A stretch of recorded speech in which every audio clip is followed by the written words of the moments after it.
The digital clock humming quietly on my nightstand was the only sound my ears could detect. The night was dead quiet, yet I knew he was there. Right on schedule, he would be lurking there outside my window. He would knock. I, for reasons I wish I could explain, would open the blinds, a sense of dread flooding my body. He would stare at me, and I would stare at him. He would leave soon after, and I would stay awake until the sun began to rise. This was our routine. My mind was wandering 1,000 miles away when he knocked that night. Though my eyes lingered on the window, I told myself I wouldn't open the blinds. I told myself that tonight he wouldn't scare me, and that I would get the rest I so desperately needed. He knocked twice more.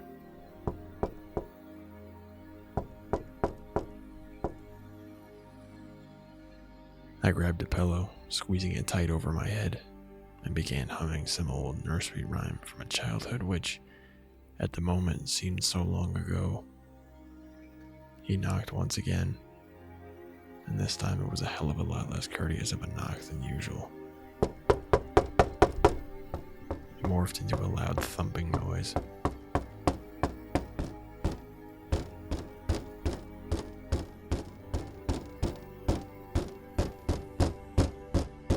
I finally threw the pillow off my head and opened the blinds. His pale, wrinkly face leered in at me. His lifeless black eyes that shone despite their darkness peered into my own. His stringy hair fluttered a little in the wind. He seemed to be breathing somewhat harshly, and though it was hard to determine his mood as anything other than emotionless, I could sense an amount of animosity I had never felt before. After what seemed like hours, he turned around and was on his way. I faced the ceiling and wept. This had been going on for more than a month. I had tried to talk to others about it, but I could never finish my sentences. They degrade into quiet mumblings and whispers. I was so tired, and I had even begun to wonder if I was losing my mind. I had tried sleeping pills, but even they couldn't help me to sleep through the night. The weirdest part is that I always woke up about 5 minutes before he knocked. I knew instinctively that he would be there. I was so tired. The next night, I told myself that under no circumstances would I look out that window. I didn't care if he was on the verge of breaking the glass. I would not give him what he wanted. I would not feed him. He'd have to find someone else to haunt, someone else to steal sleep from. He'd have to leave me alone. I woke up, and I instantly knew what was going to happen. It's funny. I always anticipated his knocks, and yet I still jumped a little when I finally heard him. I lay in my bed quietly, as if I hadn't heard anything. He knocked again, and I hid under the pillow once more. He knocked again, even louder than he had the night before. I whimpered but remained under the pillow. He knocked twice more. After that, things got quiet.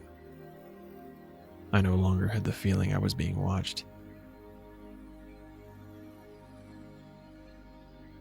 I pulled my head out from under my pillow and slowly looked out the window. Nothing. Just my backyard. I laughed. I laughed so hard that little tears began to slip out of my eyes. He was somebody else's problem now. I looked at the clock, noticed that I had only been awake for about 15 minutes and turned over to go back to sleep. I had just fallen into that uncertain stage where dreams mingle with reality when I heard the distant click of a door.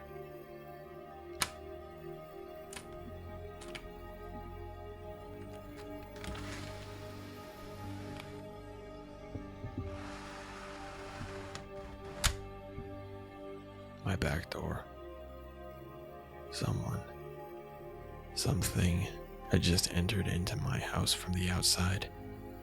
Something from my backyard. I knew it was him. I listened quietly as his footsteps made their way from my kitchen to my dining room.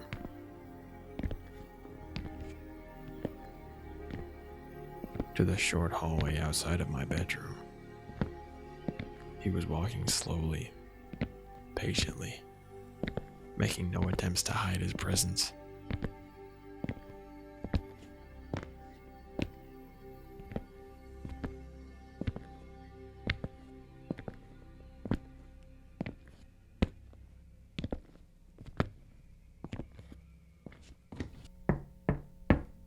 When he knocked on my door, I almost vomited. I had to do something, anything. I was paralyzed with fear. He knocked again. Trembling, I pulled the pillow back over my head. All that could be heard was the sound of weeping, knocking, and a digital clock humming quietly to itself. I was so tired.